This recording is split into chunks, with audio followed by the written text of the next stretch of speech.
روایت کہتی ہے اس سر کو خولی نے رسی سے باندھ کر اپنے گھوڑے کی گردن میں باندھا. گھوڑا سر جھکاتا بھی ہے, اٹھاتا بھی ہے. تو عباس کا سر کبھی کوفے کی زمین پر, کبھی کربلا کی زمین. یا زہرا بی بی مجھے ہمت دے میں یہ جملہ کہہ سکوں. کعبہ مولا سید سجاد, مولا وہ سر کس کا تھا جو نیزے پہ بلند نہیں ہوتا تھا؟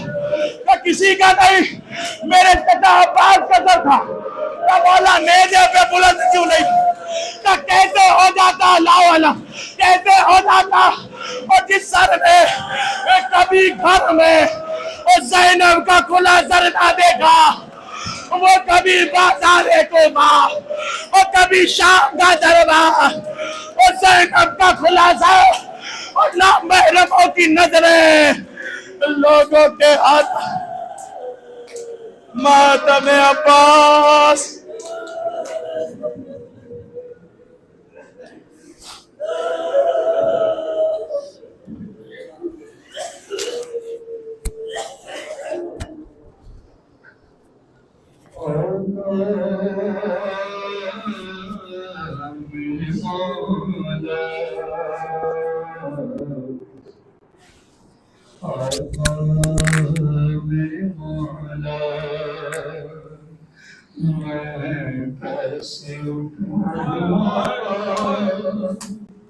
میرے ہاتھ